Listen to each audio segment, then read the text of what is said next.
Hola a todos. Bueno, los que ya me conocen, un saludo. Los que no me conocen, mi nombre es Yaisa Marrugo. Mi trabajo básicamente es encargarme de poder gestionar temas de riesgos. Me desenvuelvo en el tema de normalización. Manejo o mi rama de especialidad es la parte de control de riesgo biológico, químico y radiológico. Normalmente trabajo con empresas altamente riesgosas y pues a eso me dedico, con eso me gano la vida. Hay un tema que me tiene sumamente preocupada porque yo veo que la gente no lo ha tomado realmente con la seriedad que el caso amerita.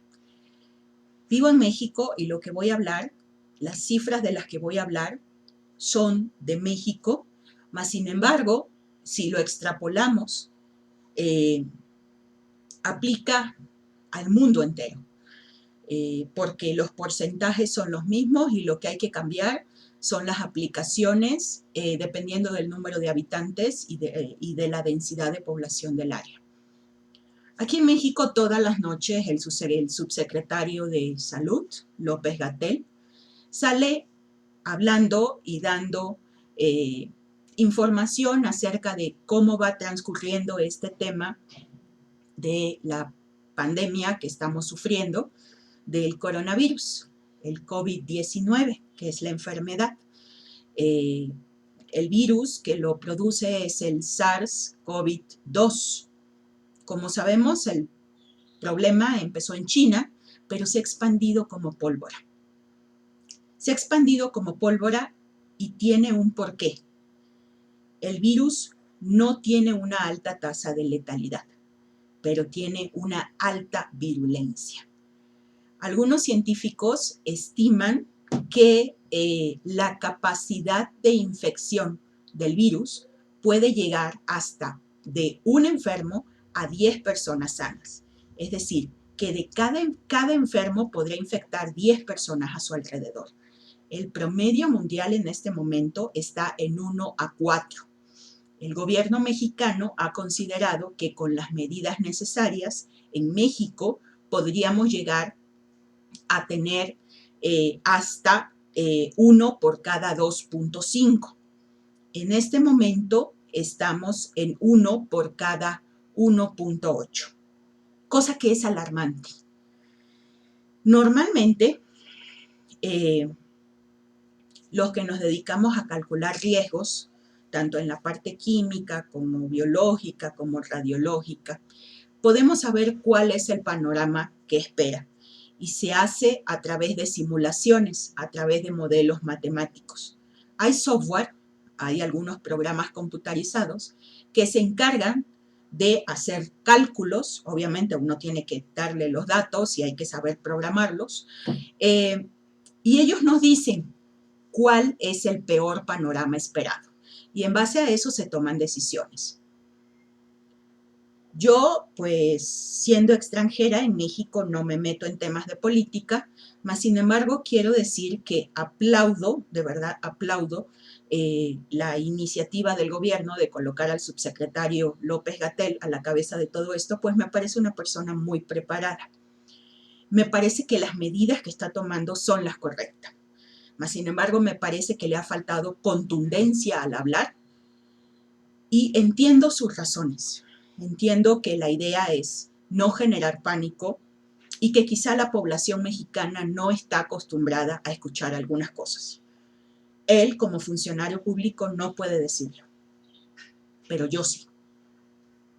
Hablemos de cifras puras y duras y de qué es lo que va a pasar si la gente no acata las medidas necesarias para poder frenar esta epidemia. México tiene una población aproximada de 134 millones de personas. Es una gran cantidad de población. Ciudad de México y su área metropolitana, de hecho, se constituye como una de las ciudades más grandes del mundo. La densidad de población es altísima. el 25% de la población mexicana, nos apilamos, porque esa es la palabra, en la Ciudad de México. Y esa alta densidad de población nos expone mucho más a los riesgos que representa este virus. Hoy estamos a 29. Yo empecé a hacer mis cálculos a partir de hace algunos días y he estado viendo cómo crece y crece y crece este problema sin que la gente haga nada por detenerlo. He visto muchas personas haciendo su abril a estas alturas del partido y tratando de aprovecharse y de pescar en río revuelto, sin pensar que nosotros vivimos en una sociedad, que somos interdependientes y que si nosotros creamos especulación, acaparamiento y nos ponemos a estar queriendo pescar en río revuelto y aprovecharnos de la situación, vamos a causar un terrible problema social mayor del que ya tenemos. Un quiebre que al final a todos nos va a perjudicar. Volveremos, como hace algún tiempo, a los saqueos, al no poder salir realmente. Y señores, yo entiendo que el gobierno mexicano hasta ahora ha sido de mano blanda, muy benevolente. Quieren pensar que la gente es lo suficientemente madura para entender la situación y actuar en consecuencia. Pero no es lo que las evidencias están mostrando. Y estoy segura que ante la cara de esta horrible realidad van a tener que tomar medidas drásticas. Y vamos a terminar aquí en México con toques de queda, ejército a la calle y 50,000 líos más.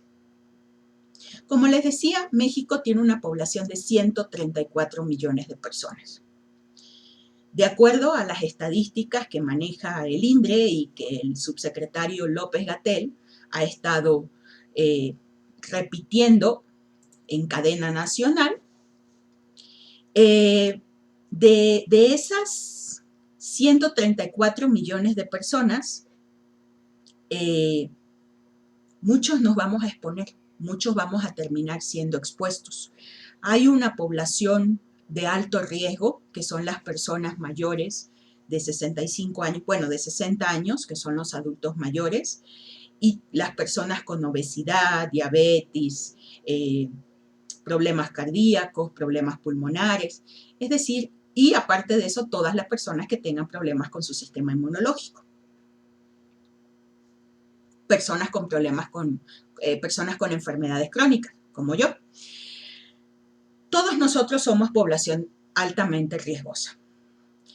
Pero quedan muchos más que también serán expuestos.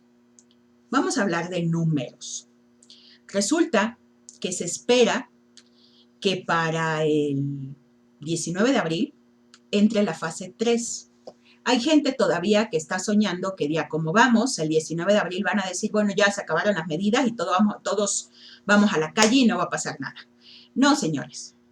19 de abril es cuando días más, días menos, con la declaratoria de entrada en la fase 3, la cosa se va a poner peor, porque es cuando la curva dice, ahora voy a levantar, ahora voy a crecer de una forma exponencial.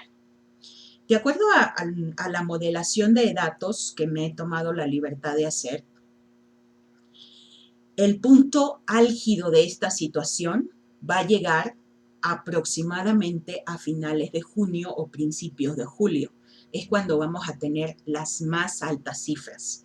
La gente cree que en Italia y España la curva ya llegó a su punto máximo y no, señores, no ha llegado. No ha llegado a su punto máximo. De acuerdo a los estimativos matemáticos, se espera que las personas, que el número de expuestos en México, que seremos la mayoría, resulten en un número aproximado de 8,5 millones de mexicanos que de una manera u otra seremos portadores del virus. 8,5 millones de mexicanos.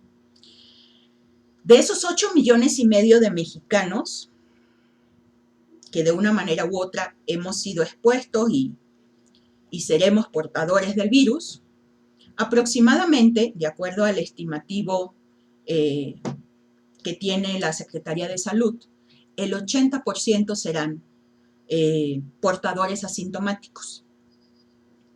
Es decir, su cuerpo va a reaccionar lo suficientemente bien como para poder defenderse del virus y que no cause ningún tipo de síntoma.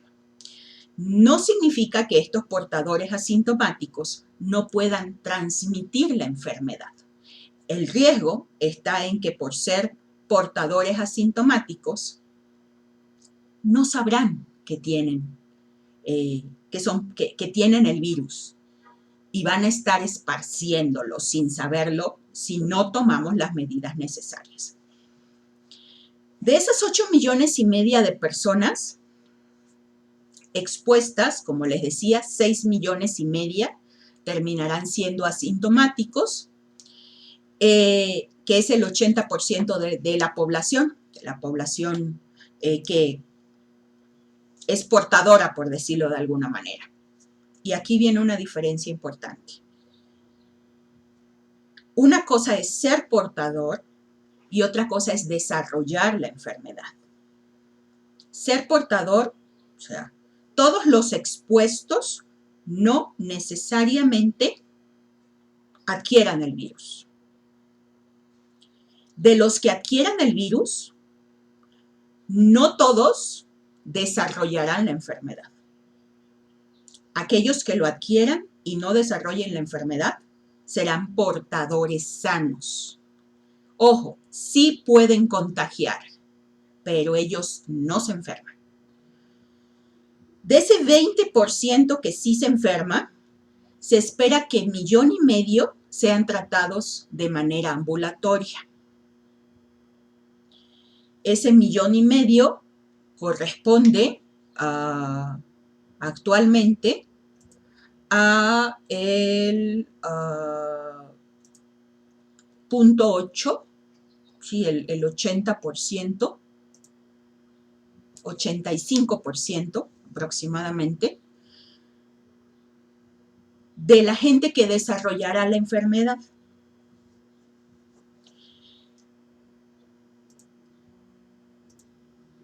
Las personas que se van a poner malitas y que van a requerir atención hospitalaria, la hemos dividido en 3 grupos. Los que van a estar hospitalizados, pero su estado de salud va a estar estable, es decir, sí tienen que estar en el hospital, bajo vigilancia, etcétera, etcétera, pero no van a estar de muerte. Los que van a estar en el hospital en estado grave, que ya desarrollaron neumonía, pero que todavía no necesitan intubación. Y los que van a estar en el hospital, que ya desarrollaron neumonía y que ya tienen daño pulmonar y que sí van a necesitar una intubación. Hablemos de este grupo. De este grupo, aproximadamente 1,5 millones de mexicanos van a necesitar atención hospitalaria y su salud se verá afectada de forma leve. No necesitan intubación y si acaso desarrollan, será una leve pulmonía, algo muy leve. Aproximadamente 100,000 van a requerir atención hospitalaria mayor, es decir, si van a desarrollar una pulmonía.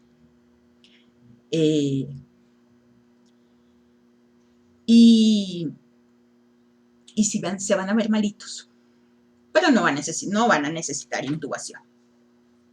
Y aproximadamente 50,000 personas van a necesitar respiradores. Van a necesitar estar internados con respiradores porque ya desarrollaron una pulmonía y porque ya tienen daño pulmonar severo.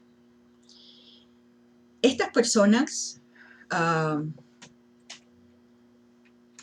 aunque salgan, ojo con esto,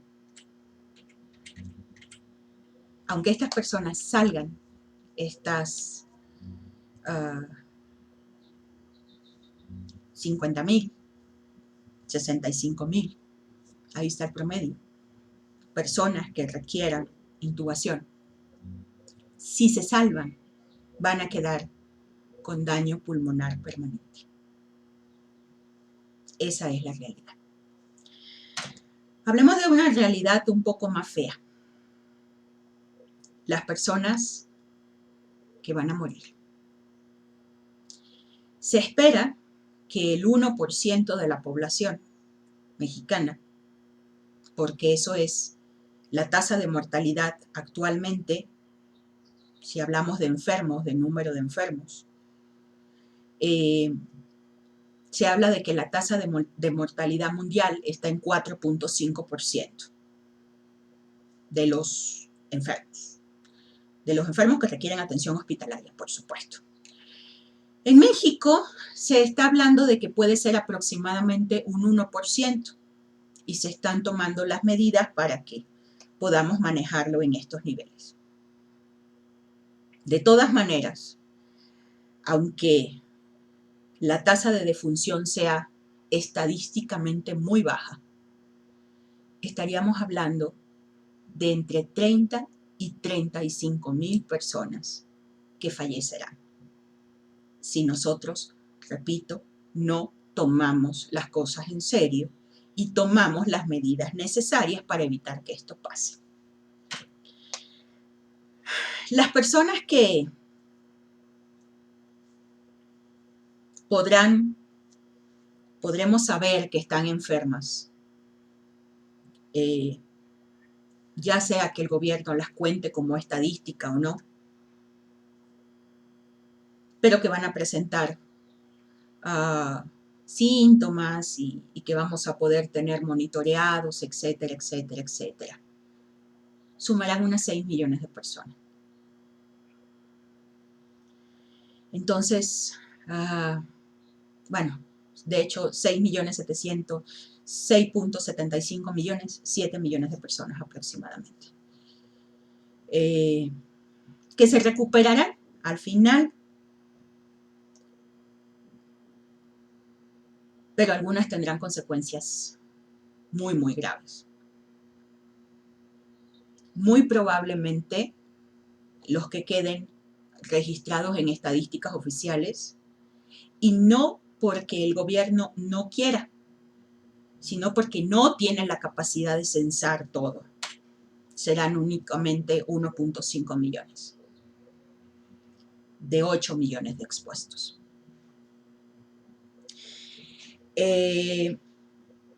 Como les repetía, los puntos de quiebre en México, ya uno está anunciado para el 19 de abril, que oficialmente deberíamos estar entrando en fase 3, y a partir de ese momento la curva de crecimiento epidemiológico va a empezar a levantar de manera dramática. En este momento podríamos disminuir la velocidad, pero ya no podemos parar la situación. Y va a ser peor si no se toman las medidas. El punto de quiebre, el punto que decide si nosotros vamos a pasar de una fase 3 a una fase 4, y voy a hablar de esto un poco más ampliamente, sería finales de junio, principios de julio. Hablemos ahora un poquito de las fases. La fase 1, una epidemia, es cuando el contagio se da o el microorganismo se da únicamente en un huésped que llega del exterior. Es decir, no está en la población. La fase 2 se da cuando este huésped que llega empieza a contagiar los locales, pero todavía hay trazabilidad en las cadenas de contagio. En la fase 3, los locales empiezan a contagiarse unos entre otros, de unos a otros. Ya todos locales, y ya se considera que el microorganismo empieza a hacerse dentro de la región o empieza a reproducirse dentro de los nativos de la región. En la fase 3 empieza a levantar la curva epidemiológica y empieza a hacerse notorio los aumentos en las cifras. Les recuerdo que en México, ya de por sí, sin coronavirus, el sistema de salud está medio colapsado. Antes del coronavirus, ya las salas de urgencia tenían que atender gente en sillas o en el suelo.